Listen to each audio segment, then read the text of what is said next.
Good morning, and welcome to the First Unitarian Church. It's a glorious day as we officially begin the new church year. Our children have returned, bringing their families with them, and our energies hopefully have been revitalized following a summer hiatus. So together, let us affirm the unfailing renewal of life. Together, let us affirm all people the world over who seek ways of understanding. And together, let us affirm a continuing hope that we shall one day build a better world.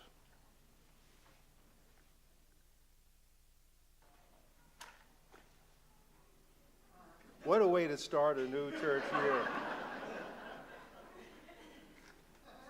Did you put in trick matches?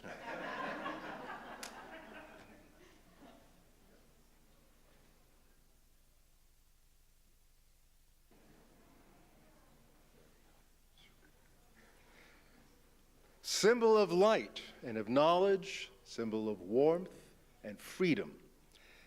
We light this chalice as a symbol of our faith. Here we gather to celebrate hope and the infinite possibilities of love. And now may we welcome our children into our service this morning, singing them in with hymn number 361. Okay.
Don't you love the feeling of togetherness? Oh, this is so nice. Great to have all the young people here, from the little ones to the great big ones over here. And you realize that someday this will all be yours. And what are you going to do with it? Think about it. Yeah. Can't wait for that to happen. Yeah. It goes so fast, let me tell you. It is a real joy to welcome everybody here. I wish we had the capacity, just the physical space, to have young people with us on a far more regular basis, because you guys truly mean so much to all of us here. And it's just, our hearts just explode with enthusiasm when we see your shining, beautiful faces, your energy, and it's just wonderful to have everyone here together, the same place. And yes, you have really grown over the summer since I've seen you. You really have. I mean, you were what, about 5'2" before the summer, something like that? Hardly recognize it. We have some great people on our staff here who want to take a few moments to greet you. Many of you younger folks probably don't even know or have not yet met our assistant minister, Reverend Monica Dobbins, and she plays a huge part in the church life here. And we're also going to be hearing from Linda Garlick, who is our student intern. Can you imagine? People are actually studying to be a minister. Who knows? I'll see if I can't give her some career counseling on the side.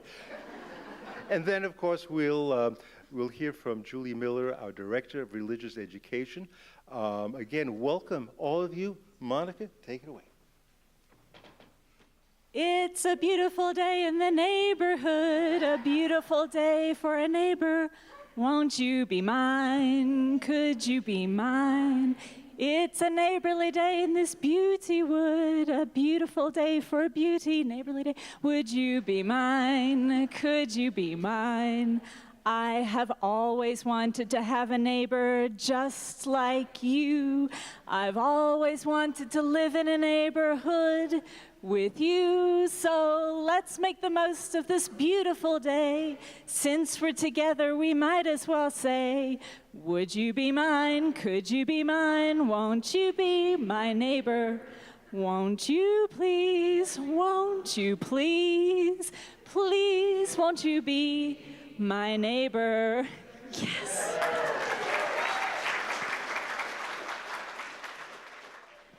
How beautiful upon the mountains are the feet of those who bring good news, who announce peace and bring good news of happiness.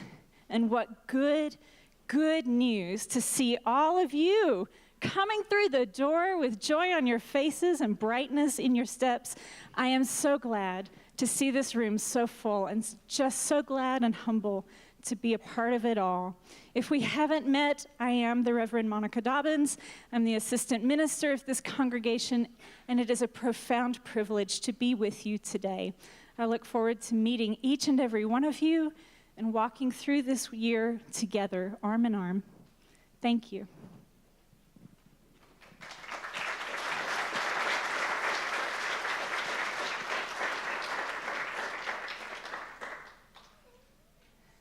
Good morning, everyone. Hi, I'm Linda Garlick, and as Reverend Goldsmith said, I'm here to intern in this congregation. I am attending Chicago's Theological Seminary, and this is so exciting. I am full of gratitude on this beautiful day that is upon us and the opportunity for new beginnings. CTS has a long history of preparing students as leaders for the next. And my intention as I step into this is for a transformation of our society and to offer greater justice and mercy, which aligns perfectly with this congregation. This opportunity for me is taking my education and making it the Word made in the flesh. I will be a student of both Reverend Goldsmith and Reverend Dobbins, but I will also be a student learning from each of you. So feel free to give me feedback, let me know your concerns, and of course I will accept your affirmations of encouragement as we go throughout this year. I just wanted to conclude, I'm sorry that I don't sing, because how could you follow that? I just wanted us to take a moment. I want you to take a moment and feel peace in your heart.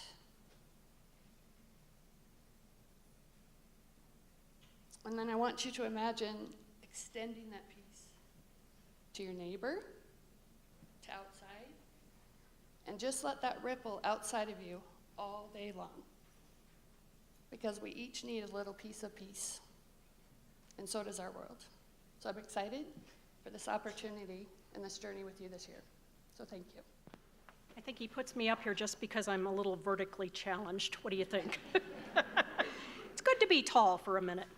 Well, good morning, all of you guys. Welcome back. It's so nice to have been here for 3 years because now I know names. It's nothing worse in school than kids catch on to you quickly when it's dear, hun. Go, yeah, right, you don't know my name. I know them now. And I think high school, you're going to rock it this year. Last count I heard, you're up to about 27 or 8 and growing. So it is magnificent. What's that say?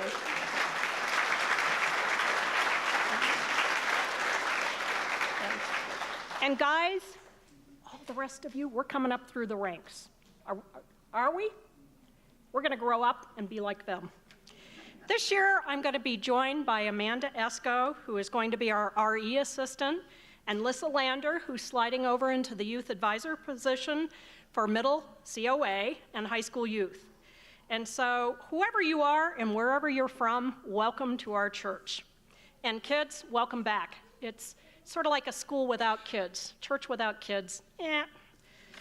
All right, glad to have you all back. Here at First Church, we see religious education as sort of a moral anchor for all of us. Our entire church community is built on building relationships with each other. Relationships rooted in justice, trust, integrity, and this year more than ever engaged in social movements for the long haul. We're here in our own way as the youth of your church to override destructive policies, turn our frustrations into action for change, and change that helps disconnect any negativity that assaults our society that we live in. That's why we're here today, gathered together in this chapel. As we begin our new year in religious education, we're going to adopt a very timely theme. Our theme this year is faith in action, and we will focus on social justice.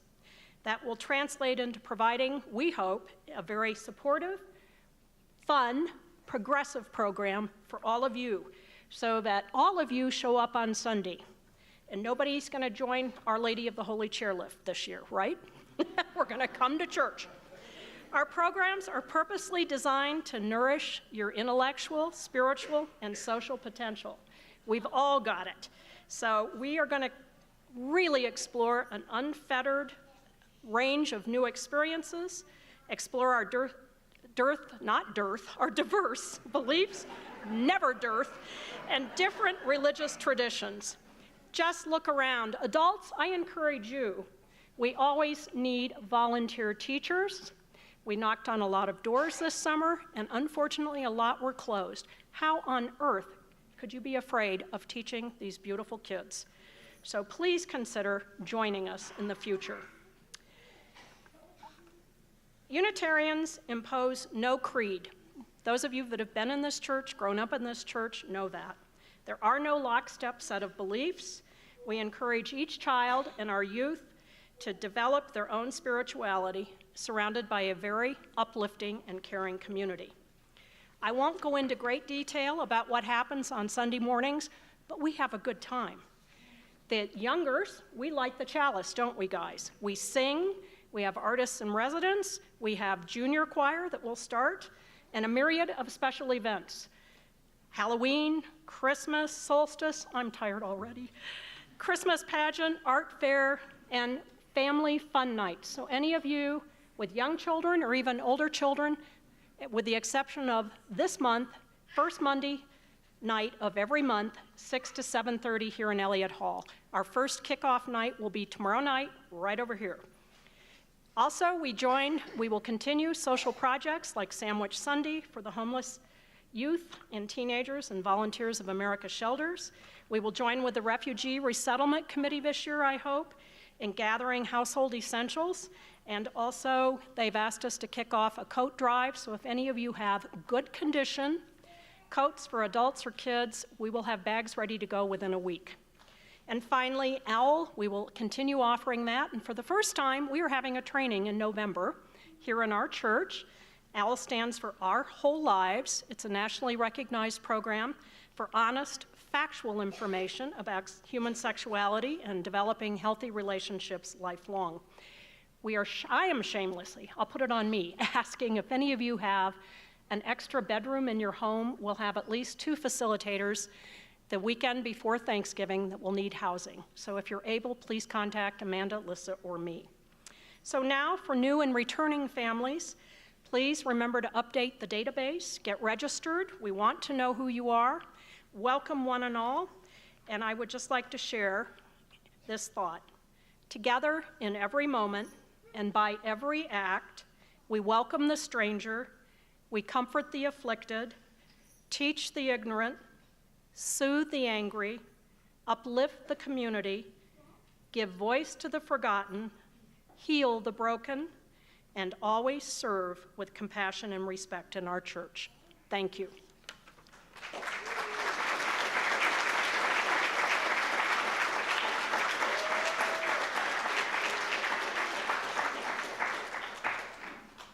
So as you can see, we have a great staff here ready to serve you all and hopefully serve you all well. If I had known that Monica was going to do what she did this morning, I would have worn my red cardigan, which has been hanging in my closet for 30 years. I never found the right opportunity. Gosh, I wish I knew. Anyway, I bet you kids are just ready to go to your Sunday school classrooms, and what we're going to do is sing you out with one of our favorite songs, and you need to know this song, called I Am a Unitarian, was written and composed by this man over here. So not only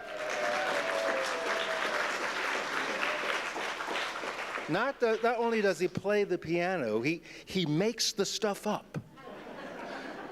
So as you're ready to go to your classrooms, please rise if you are able, and let's sing I Am a Unitarian.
You know, you've got to be in the right frame of mind to appreciate that song, because I remember when we had a huge celebration Sunday at Rose Wagner, and the president of the UUA at that time, Bill Sinkford, was present. And he didn't crack a smile, he didn't move his lips, he stood there stoically. And I said, I kind of leaned over in his ear and I said, "Isn't this wonderful?" I mean, anyway. So, you know, maybe it's just pure Salt Lake City cornball, but we love it. And wherever we go, we will wear our badge right over here. Wow. Wonderful, wonderful to see you all this morning, especially, my God, it's a good morning, especially after the victory last night in the religious wars, where, you know, and the reason I say that, I know you all know the outcome, but I say that is because I want you to think about that. We are the closest church to the University of Utah. Okay, and so I think that has something to do with a string of 7 victories in a row in the religious wars. And I tell you, watching last night, we needed some divine intervention to get away with that one. But it really, we are definitely an influence. And if you have any question about that, just look at the color of our rug and the pew cushions. So you can see we are definitely on the side of God.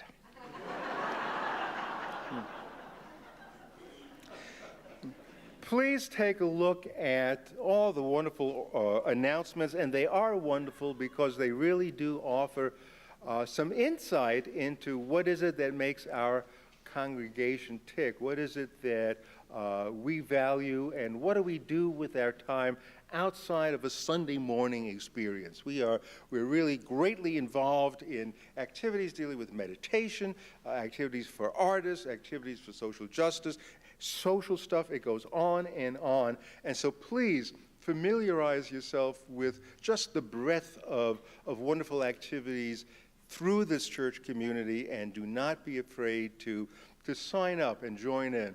Especially what is foremost that comes to my mind is the small group ministry experience, which is a time where once a month groups of 10 or 12 people meet and really talk about things that are really significant to them, just stuff that is in people's hearts and souls and spirits. We need you to register for that, however, and you can do that online. You can go to the Congregational Life table and sign up. It's definitely worth your while, especially for newcomers. The old-timers, we've been doing this program for about 12 or 13 years, and so the old-timers know about it. If you are new or relatively new, please look into that. It's a great way to meet some of the folks here. Also, be sure to mark at your calendar, save the date for the auction, which is a very fun event that we have on a regular basis here. November 4th is the date. That's when we all get together. 9 o'clock people get to meet the 11 o'clock people, and vice versa. I mean, we got the great divide right here between 9 o'clock and 11 o'clock. But we come together at the auction, celebrate, have fun, and we have a different venue this time. We're going to be at Trolley Square, which will be exciting. So please mark your calendars. You'll be hearing more about the auction, especially through the month of October. There will be endless announcements about the auction, ad nauseum. But that's okay, because we want everybody there. So that's really the highlights. Let me also just quickly add a very important social justice council meeting today following the church service. It'll be held in room 201 in the RE building at 1220. We are going to be covering a lot of ground, but two things in particular. One is we're going to finalize our arrangements to serve as a sanctuary for undocumented immigrants. So we're just going to cross our T's, dot our I's, and answer any questions if there are any remaining. And also, we're going to be talking about our relatively new partnership with Planned Parenthood. We're going to go over the specifics for that. And so it's just going to be a great meeting. Newcomers are welcome. So that's after the service at 1220, room 201. At this time, I would like to ask for the offering, which would be gratefully received, an opportunity to greet one another in the pews and wish each other a good morning.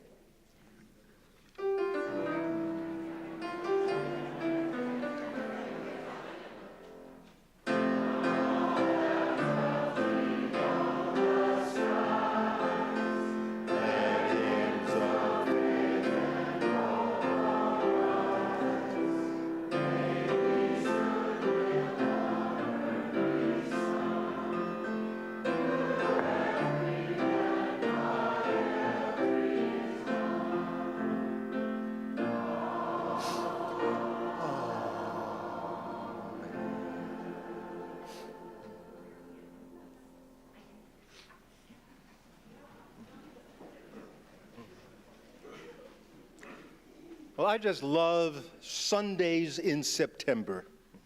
This is the month when most people seeking a new church community come visiting.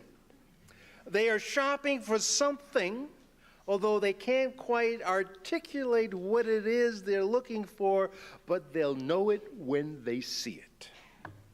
Now, you would think that church shopping would make a minister nervous. It does. But the truth is that those who are out exploring new religious possibilities, they actually look way beyond the minister to sample the whole church experience, music, religious education for their children, trying to pick up the vibe of the place, and also the institutional depth of commitment to making positive social changes. You know, when you think about it for a moment, it's actually amazing that people are looking for churches at all. I mean, article after article after article describes the decline of church populations, especially among millennials, who hold the key to whether or not churches will even be in existence 10 or 20 years from now. Millennials are described as 22 to 35-year-olds, and they are a mighty discerning group when it comes to religion. Among those who were raised in churches during their childhood, 60% of them have left those church institutions behind them altogether and have absolutely no intention of joining another. Here's their rationale. 1, religion offers a set of beliefs that do not line up with their own. Science and reason preclude the body of superstitions that envelop the church. 2, the church is often riddled with hypocrisy. The message is not consistent with the church's actions or non-actions. And 3rd, the church is too absorbed with maintaining past traditions, failing to be relevant in today's world. Well, if that's a millennial view of religion, then I believe everyone here this morning is a millennial. Yeah. The millennial critique of religion is our critique of religion, regardless of what your age may be. The millennial yearning for churches to be relevant in today's world has been the mission of this church, at least since the day I got here 30 years ago. Relevancy has meant everything to this congregation historically. The concern that churches can easily slip into irrelevancy is not exactly a new observation. Let me give you an example. This year is the 200th anniversary of the birth of Henry David Thoreau. As you can imagine, we're going to have a lot of references to Thoreau as the year goes on. But for now, Let me share with you Thoreau's view of the church when he was in his late 20s, the same age as today's millennials. He described organized religion with words like bigotry and ignorance. His three biggest objections were doctrines, rituals, and the clergy. And he meant Unitarian clergy, too. Doctrines were summed up as despairing, rituals were superstitious, and the clergy he described as torpid. A lovely word meaning lethargic or sluggish. Torpid. Oh my God. I'm on notice. Thoreau contended that the problem with the people who attended churches was that they, and I quote, they seek and run after the husk of Christianity, and they forget about the seeds. The seeds, the kernel is still very least and rarest of all things. And there is not a single church, he says, founded on that. And so the husk, of course, represents the creeds of churches that stand peripherally to the pure spiritual experience of the divine. So it seems that the 22 to 35-year-olds have been a tough audience for a very long time, going back to at least Thoreau and earlier than that. Young adults will perform their due diligence when it comes to churches. But you know, it's essential to understand that just as Thoreau was spiritual down to his very toes, millennials today also consider themselves quite spiritual as they hunger for a deeper meaning to their lives. Hunger for a deeper meaning. Wow. That is a tough order to fill. I'm reminded of a great story when T.S. Eliot jumped into a cab in London, and the cabbie turned to him and said, "Why, good day, Mr. Eliot." Eliot was surprised that the cabbie knew who he was, and he told him that. And the cabbie replied, "Oh, I keep my eye out for you celebrities. I do. Just last week, Lord Bertrand Russell entered my cab. And I said to him, 'Lord Russell, what's it all about? Well, what does any of this mean?' And why, Mr. Eliot, I'd be damned, he couldn't tell me a single thing." So I feel like I'm in good company in my inability to shape life's meaning into something tangible that somebody can get a hold of. But nevertheless, you can understand, I think, the humility required to mount these 5 steps to the pulpit, speaking to a crowd of people seeking meaning for their lives is a daunting task. And I'm not about to pretend that I can offer a cabbie or anyone else the answers to what this all may mean. But what I can do, with the help of everybody on the staff who works here towards the worship experience, in a traditional chapel with its proud heritage as a creedless church, what I think we can accomplish is interrupting the flow of everyday events just long enough for people to take a moment's peek at those things that matter most in life. Just stop our busyness long enough so we can just kind of get a glimpse of that which really matters.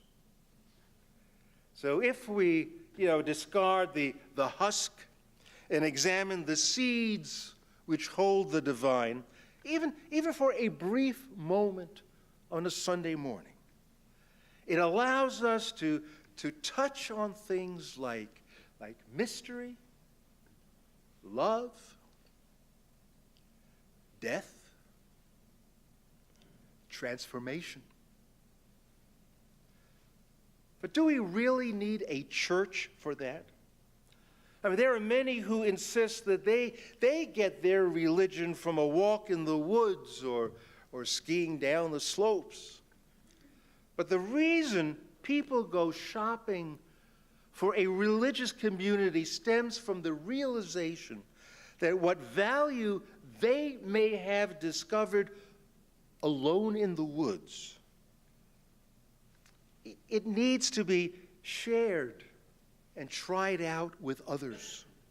Now, those things that matter most in life, also described as that which is holy, does not always come fully across in solitude or silence. Sometimes it requires the clarity of another's voice or the energy of a community to really fully understand and appreciate the impact of an ideal made concrete by action. Sometimes the touch of another person within that same community of faith can offer needed solace, support, encouragement. So I believe that we look for a community despite the fact that that which is holy can certainly make itself known to us in solitude. But whatever it is that we value, freedom, courage, love, justice, peace, can only be transmitted by institutions. One person alone does not pass on a heritage. And that is what we yearn for when we say we seek community. It's the institutional incarnation of our faith, which applies our very notion of holiness to the world in which we live. And thereby our church and our faith, and indeed our lives, become relevant to the deep concerns we all share about the frightening state of an inhumane world. So a word about heritage, that which communities, institutions pass on. Here's our heritage, just a peek. 1824, a year before the American Unitarian Association was organized by William Ellery Channing, he, Channing, delivered an ordination sermon to his assistant, Ezra Stiles Gannett, and in that sermon entitled, "The Demands of the Age on Ministry," Channing made sure to point out that the significance of a theological education was not to communicate knowledge, but conversion. The conversion of such religious knowledge into a living, practical, and soul-knitting conviction.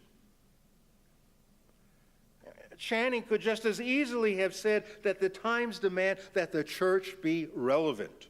Lofty theological reflection is of little use until it is made flesh through the actions and accomplishments of the church in real life.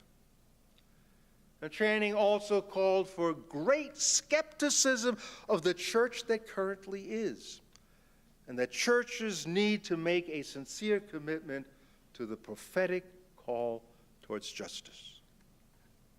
That's an amazing order, amazing agenda that he held for ministers, for churches, for the congregations.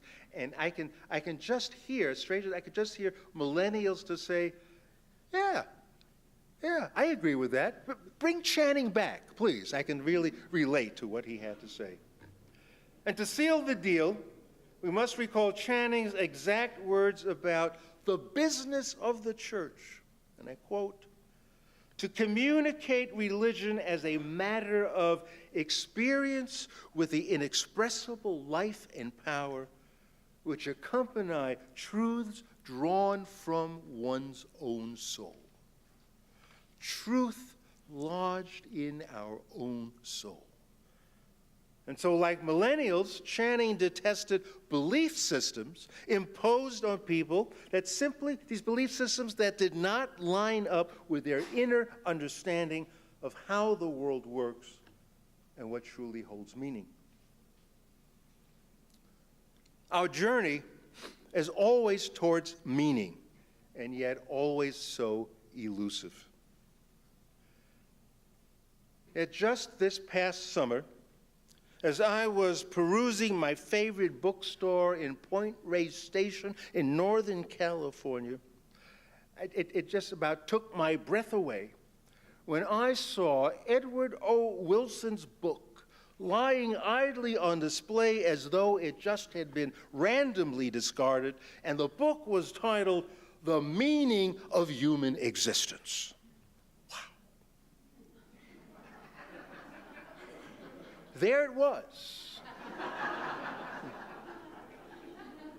in paperback. $14.95, The Meaning of Human Existence. Written by the font of all wisdom, Edward O. Wilson, Harvard professor emeritus in biology. Wow. But this is what he had to say. There are two kinds of meaning. Religious meaning, which implies a design for our lives, and of course, a designer. It is the mind of the designer from where humans draw meaning and purpose.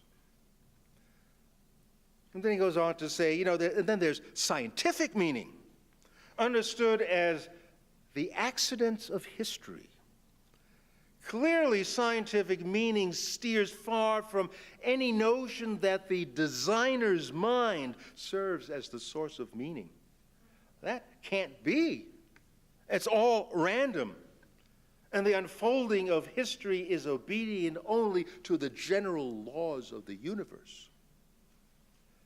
Now, of course, the scientific view of meaning holds greater significance for Wilson because he is, after all, a scientist. But the beauty of scientific meaning is that it avoids, according to Wilson, ignorant and archaic perceptions about how things work in the universe.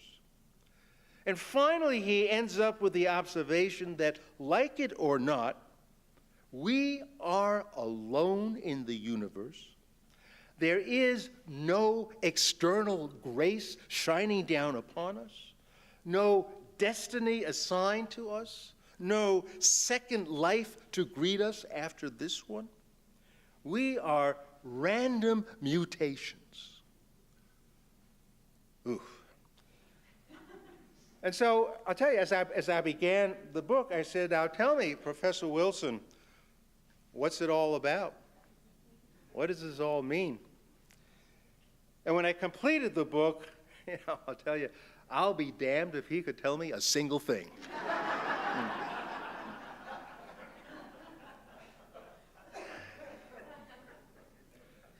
A couple of weeks ago, Cornel West delivered the convocation at Harvard Divinity School. It was a remarkable speech, and I will refer to it from time to time. At one point, he made clear that we today face three enormous catastrophes: environmental, nuclear, moral. The environmental and nuclear catastrophes are self-evident as they are exposed daily in growing and frightening proportions. But there are many ways to consider the moral catastrophe of our times. And Cornel West alludes to, as part of the moral catastrophe, he uses a brilliant phrase, and that is the normalization of mendacity. What a catastrophe. The normalization of mendacity. What a pointedly succinct observation of our civilization crumbling under a foundation built upon lies. Nothing but lies, lying, liars, lies. The normalization of mendacity. And he speaks to what is in all our hearts, that crimes against humanity go quietly. Black inequality, for example, is treated as business as usual. And he spoke of that great moral catastrophe called indifference. Indifference, he said, is the one thing that can make angels weep. So I hope this is all becoming a little clearer this morning. Finding a religious community is not about grabbing hold of life's meaning unless you subscribe to a pre-scientific worldview. But there is meaning, is there not, in fighting back against moral indifference? There is meaning, is there not, in being in relationship with others in love rather than exposing this callous heart. And there is meaning, is there not, in lifting the dignity of all people rather than scapegoating the most vulnerable. I don't think we're under any illusion of trying to build a utopian society. Maybe, if there is such a term, maybe a pragmatic utopia, but, we're doing our thing. We do strive, I believe, to offer meaning, somehow begin to define it, become clear about it in our own souls. And the way we come about that, the way we go about that is collectively, in our church community, collectively imagining and committing to living on this planet together. Imagine, it's that simple. How do we live on this planet together? And we want to tap into yet unknown modes of thinking so as to stop taking those same steps towards the future. Those same steps over and over again, which only sinks us deeper into the catastrophes pertaining to the environment, the nuclear world, and the disintegration of the moral threads that must hold us together as human beings. And finally, the church community, becomes relevant to our lives, the lives of us all, when the church awakens us to how we have actually been taught not to see the catastrophes right there before our very eyes. A church is relevant when it shakes us from our easy indifference and we begin to move within society in healing ways with solace and love and respect and hope. So, angels may not be part of our theology, but still, we would prefer they did not weep. Amen. Can we conclude our service, turning our hymn books, please, to number 298. Let's sing the first 3 verses, 298.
As we extinguish the chalice, so may we close with these words by Gene Pickett, who was president of the Unitarian Universalist Association back in the 80s. He said, "May we feel gratitude for our human community, our common past and future hope. Gratitude for our oneness transcending all separation.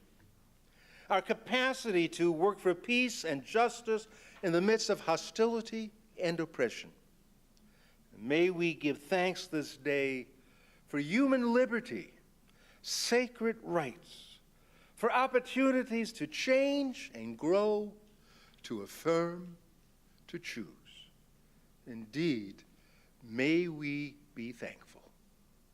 Amen.